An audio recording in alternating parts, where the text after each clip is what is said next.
birthday to you. Happy birthday to you.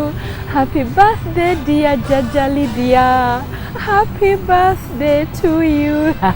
Nkwaniriza nnyo ku Delta TV ku programu yaffe ey'emikolo nga bulijjo bwe tujja tugamba tusobola tukutuusaako birthdays ez'abantu abakulu, okujaguza okuyingira ennyumba, graduation parties, baby shower, birthdays. Era mukwano totya kubeera ng'otuweereza birthday omukwano tubeera tujja bikulagira wano ku Delta TV wamu n'emikolo gyaffe emikadde. Era olwaleero tugenda kuba nga tukutuusaako birthday ya Jajja Lydia. Osiibye otya mukwano? Bampita Sharita okubeera nga nkutuusaako programu eno ebeerawo buli Lwamukaaga essaawa zibeera 11:30 mpaka 12:30.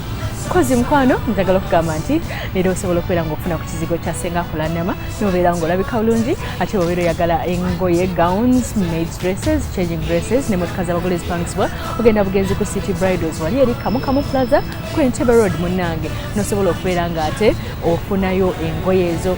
Bw'oyagala okubeera ng'otuukawo edduuka baliyita GF34 kugamba nti gwe mukwana ayagala okubeera ng'osoma eby'enviiri jangu ku Sharita Siatini tukusomese enviiri. Tusomesa abantu baffe abaagala okuyiga enviiri, abazadde abaana mubaleete tubasomesa enviiri. Tukola ku bagole ekyeshondooza mukimanyi ate nga n'enviiri za bulijjo nazo tuzisiba nga mwe muli okola makeup, mwe muli okukola enjala, mwe muli okusiba pencil, weave, dread, byonna ku Sharita Siatini wali eri ku Nasa ku kizimbe Walinga eddwaliro lya KCCA. Mu kaseera kano mukwano omwaka ogwedde twakutuusaako birthday ya Jajja Lydia nga weze emyaka gye 69. Nali yagadde omwami omuzukulu abeere kumpi. Yakubala tuka kwemu yakuba kusatu okutuwa kwemu. 3, 2, 1.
Mukama mukumye tugamba nti tekigana kujaguza birthday kubanga bangi babeera bagenze.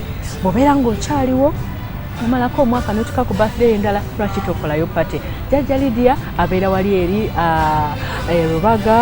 Rubaga awo kumpi n'ekitebe ekikulu n'ekitebe kya KCCA wali eri Rubaga bamanyiwo nnyo.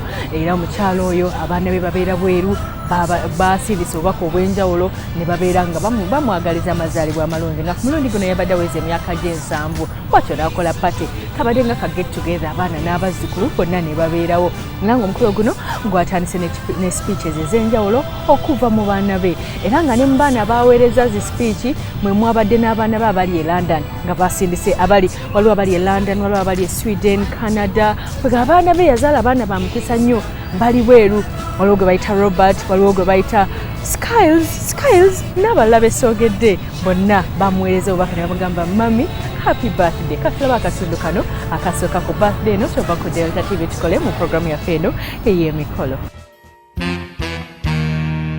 Happy, happy birthday, baby. Although you're with somebody new, thought I'd drop a line to say that I wish this happy day. Akati zali 18 Februari sawa nga 3 mwafuna n'abakunsi. Sawa zino nga yakamala sawa busawa nga baby ali abonoza n'okuyonga kati nayiga. Kale tulina okusanyuka olw'ekyo era kikulu nnyo kubanga tujjukira olunaku olwo kubanga lwakulamu ebirungi. Ndowooza nga tulina okutandika byonna kubanga Mukama yatusobosezza okubeera wano era yasoboseza ne maama kubanga waali era nabo yakoze mu nsi. Katusabe omu ku batabani be Omwami Fred Kidde atuweeyo essaala okulewo omukolo guno. Abatasobola bayinza okusigala nga batudde. Twagala okwebaza gwe ayi Mukama olw'akawungezi ka leero, olw'okubanga tuddi wano mu kusanyuka olwa maama waffe omwagalwa Lydia Kintu, olw'okubanga gano ge mazaalibwa ge, era tukwebaza Mukama olw'okututambuza bulungi n'otutuusa wano, wadde ng'ebizibu tulina bingi buli lujja okufiirwa, okulwaza n'ebintu ebitali bimu ebitukutte, naye twebaza olw'abo abali mu makubo nga bajja wano, naffe abatuuse, ffe abaana bamaama baffe bonna abakyali abalamu, n'abalala bonna bannyinaffe n'abazzukulu. Mukama n'obanga okyabawadde ekirabo ekyokubanga maama waffe tukyamulabako, twebaza Katonda olw'ekyo. Kiriza ayi Mukama byonna ebyokulya n'ebyokunywa ebiri wano Mukama obiwa omukisa. Kiriza okutukuza akalungeezi kano kabeere ka mirembe, kasanyu, era otuwe okumwagaliza ate ebbanga ly'anaayongera Mukama ly'onoomuwa limubeerera eddungi lyereere, si gwe si ffe nga bwe twagala wabula nga gwe bw'oyagala, mu linnya lyo Yesu Kristo Mukama waffe.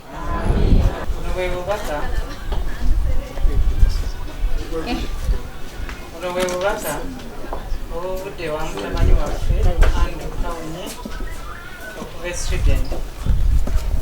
Olwa baganda bange bonna bwe tuli ebweru, twebaza mukulu waffe Mwanje olw'okulabirira n'okwagala ennyo maama. Twebaza nnyo David Mulimira ne Samali mukwano gwe mulagayo ng'ogasseeko okumulabirira. Twebaza bonna abamulako omukwano nga bannyina naddala Uncle Derek Galiwango, Handsome nga bwe tumuyita, Dr. Mubiru ne mukyala we, mwebale nnyo. Maama Rose olikira we gyali maama waffe. Nakintu namba emu ne namba bbiri, Kidde mwebale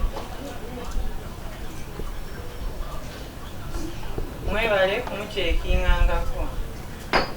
Joseph webale. Mama Brenda webale nnyo. Sisobola kwerabira Eddie emyaka gyonna wali ku famire yaffe. Godi Nkoligo nebaza nnyo Gantungo byakoze, bonna Drake, Spini, Semeyi, abazzukulu ab'e Norway, George ne Lydia ne Agnes e Sweden bonna. Bannange esimenye nsonyiwe, sobola okumala olunaku nga neebaza. Jimmy n'abo bonna ababodaboda mwebale kuuma mami nakumutwalanga omuzadde omwe. Mwenna mwebale abazze. Maama Betty Mutaka sikwerabidde. Mwenna mwebale okujja okubeerawo kuza olunaku luno. Muto waffe Andrew olw'okutwebaza era tusuubira tetujja mu maaso n'enkolagana ennungi. Kakati mu kiseera kino mu linnya ly'abaganda bange bonna abali wano, abatannaba kutuuka, abali nga bwe muwulidde emitala w'amayanja, obubaka obumu buubwo tubufunye nga mukulu waffe Andrew ayagaliza maama kawungezi akalungi n'okubaako n'aba basobodde okugenda nga anokola atuwuliriza n'okutunoonyerezaako n'okumanya bwe tuli n'okusingira ddala okwagala maama waffe. Mu ngeri eyo ye asobodde okunokolayo amannya gesijja kuddamu kubanga abali ebungereza gye bali, nze nabalekayo ngendayo bugenzi kati sikyaliyo, naye nga abali Sweden nabo gye bali ate n'abali mu nsi endala zonna tujja tubagamba bazzukulu be baabona bamwagaliza era bangi bantumye okumulaba muzzukulu wawe abali e Canada nabo bonna bakutumidde ne bagamba nti Mukama yeebale kutuusa ku lunaku luno bakojja tusanyusa okubalaba mwebale kutuuka atwagala okwebaza Katonda lwa maama Lydia Kintu olwa Mukama obulamu bwamuwadde aye nakkiriza okuba nti ayagala okweyagalizangayo olunaku luno alukuze si kintu kibadde kyangu abakulu okweyagalizanga olunaku luno naye nze nange namukoppa obulamu bwawe bwe mbadde nabwo okuva ku myaka ndowooza nga 5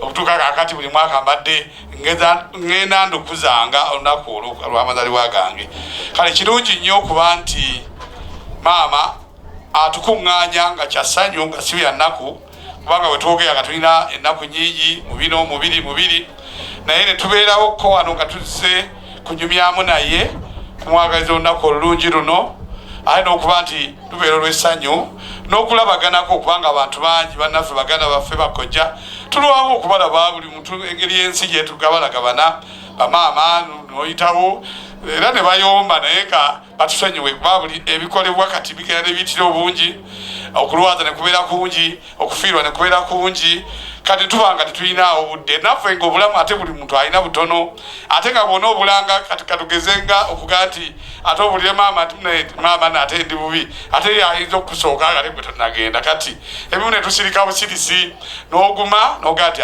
bwe ndi bulaba ndi munyonyo naye twebaza Katonda olunaku luno maama lwakuwadde okuba nti okyali mulamu n'okulaba byonna ate n'okutubuulira ebyaliwo maama tumwebaza kubanga buli lw'omusinkana agezaako kubuulira ebyedda ebyaliwo ebya bakadde baffe bwe baatambula ebyabeerangawo kanakibanga twongera okuyiga nga Mukama tannaba kumujjula Mukama akwongere omukisa akuwangaaze akwongere ate okubeera nti otwagala nga bw'otwagaliza buli kimu n'abazzukulu bonna nga bw'baleza abaana baffe tweyanzeeke olunaku luno Mukama alukwagalize lubeere lwa mirembe era lubeere lwa ssanyu jjereere mu linnya lya Kitaffe n'Omwana n'Omwoyo Omutukuvu. Babale kujja amazaalibwa ga jjajja waffe kiba kirungi ffenna tubeere wamu ne tugaguza ffenna ne tumulaga nti tumwagala ne tubeera ffenna wamu mwebalire ddala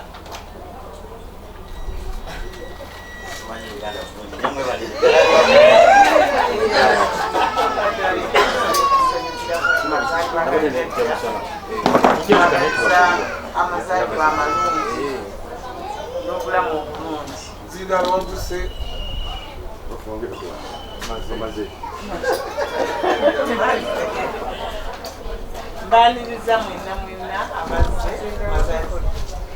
mbaniriza mwenna abazze mazaalibwa ga jjajja waffe tumwagaliza amazaalibwa amalungi n'olunaku olulungi n'obulamu obulungi Katonda abeere naye mu butemu kyonna banyabo ne bassebo mu linnya lya jjajjaffe seezi bali mu nsi mubiru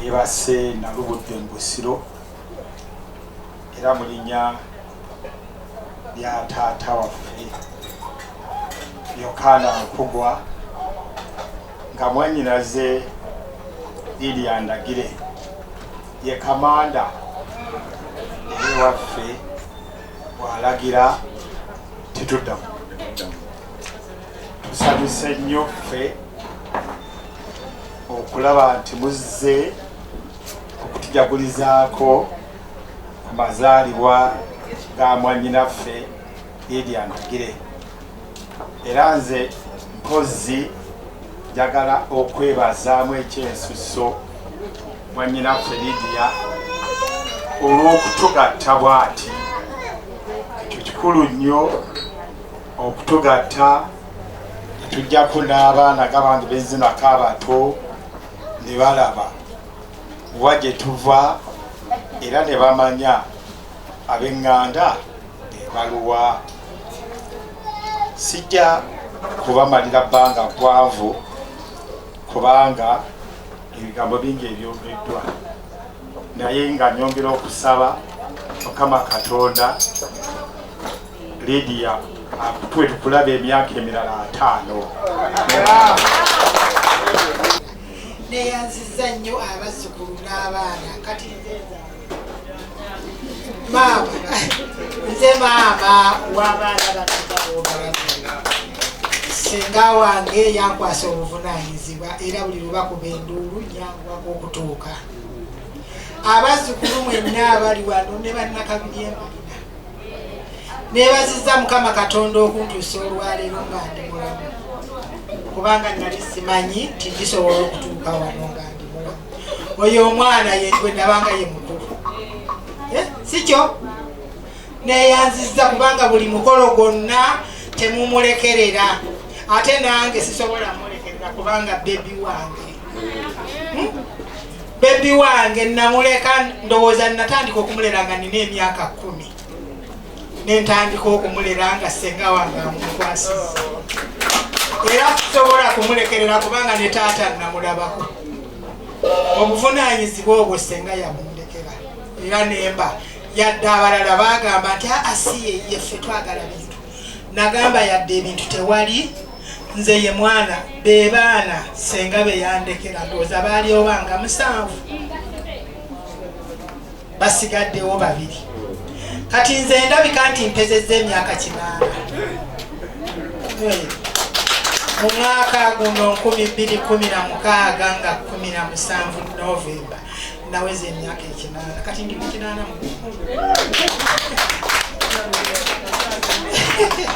n'olwekyo mulina okwagala mulina okubanga muteeka okuba n'okwagala kubanga nze okwagala sengange kwe yanjagala nange kwe nayagala teeka okuba nti bwe buwangazi bwe ndina sigemeranga amateeka g'abakulu. Beyanza nnyo jjajja ate bwokonye mwako akokwagala Buganda awo naffe tusibidde kubanga kyonoona Buganda naffe tukyagala. Beyanza nnyo jjajja ndowooza nze mwana omukulu mu lujja luno nze Fred Mwange weratula kati ebigambo byange bitonotono kusooka koloba ssanyu kusooka kwebaza Katonda kusooka kutuwa maama waffe n'atukuuma bulungi nagoberera. Waliwo ekintu ekimu kye nayiga ngenze buko eyo ebuggala era kyagala nnyo maama alinganga oba yakiyigiriza eri ekigambo kiri nti okwagalana n'okwagaliza naye okwagalana n'okwagaliza kirungi nnyo era maama kirabika kyatambulirako tukwebaza nnyo olwekyo twebaza nnyo maama olw'okutukumaakuma netubeera bumu era n'okutwagala ennyo kwagala okwo kweyolekera mu kubeera naye kubeerawo ensonga oba ya ssanyu oba ya nnaku oba ya buzibu oba olyawo nga oba ya ssanyu olwekyo twebaza nnyo maama netwebaza n'ab'ekika kya maama kubanga bamukuza bulungi nnyo maama era abadde ambasada bulungi. Twebaza olw'okubanga obuvunaanyizibwa butuukiriza buli nakyogera era nakati nkiddamu senga Mikaeli Kintu akoma wano nafuna lipoota kuba eriffe batabandi be ne bawalabe akola bukozi ttiika n'agamba nti awangudde nga amuwa makisi meka 10/10 kubanga obuvunaanyizibwa bukoze eki butuukiriza. abagenyi bange mwenna nsanyusa nnyo okubalaba ssebo kyama akuuma mu kitundu kino olw'enkuba endulu nzirukirawo nsanyusa okukulaba baganda bange mwamigali wangu oli muto okunze nsanyusa okukulaba mwenna abali wano beti lozi muli bato okunze neyanziza nnyo mwebale munjagala nnyo ne Annette mwonna mubato gobera kunjagala kidde ate gwe ne mukyala Mukasa n'omwami omuntu bangeri luto ne Samali atali omwami mwebali kuzijagala kati Dr. Mwanje simanyi kyebizakwogera ebikuusi naye neyanziza nnyo byonna bye munkolera neyanziridde neyanziza nnyo ate ekidde webale kulabirira mutuusa n'omutuusa ku bwanguzi yaŋŋamba byonna wali empagi ye era neyanziza nnyo era naye yeyanza bakwogera neyanziza nnyo banna abaana bamwami Michael Kintu sinna kyenyeza kugamba osinna gwenagamba kyonanga ate ne muziku wange namusuku amanyi obulamu abijajja jamutwaleko olubaga jamutwaleko nyama neyanziza nnyo ne bakitaawo basanyuka nnyo neyanziza nnyo kati abaana bange ab'ebweru Andrew Gantungo Spring Trek neyanziza nnyo byonna bye munkoledde n'abaana ba Andrew ab'e Norway Lydia George Agnes n'abagasijja gwatubamanya tubamu bangi neyanziza nnyo byonna bye munkoledde era nsanyuse nnyo kyeŋŋamba abaana ba Michael Kintu mukuba erinnya lya kitammwe newogenda wa natuuka esudeni akazu kaali kakadde ate nga nze ngasiga obuto waliwo akatikiro lwakujitu Kintu yakola nnyo ebisa bya Kabaka olwekyo abeera bitakingi bakyamu Kintu yeyakola era nze gavumenti Katikiro eyatuusa wano batuuse neyanziza nnyo era munange nga katundu kokubeera nga ate bambi abaana be bamaze okuwa speech ate bageze mu kibayita okulya ekijjulo nga bali ekijjulo nga byonna babikola okubeera nti mami yeebaza Mukama Katonda okuba nti amutuusiza ku myaka gino 7 bagabulidde ddala n'emmere ate nayagadde bambi abantu abayitibwa ku mukolo emmere babadde bagiriira ddala bulungi nnyo kirungi nnyo okuyita ku mukolo emmere n'otagirekawo n'oliira ddala kasulabe n'akatundu k'okulya ku birthday ya jjajja Lydia ngaweza emyaka 7.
Itu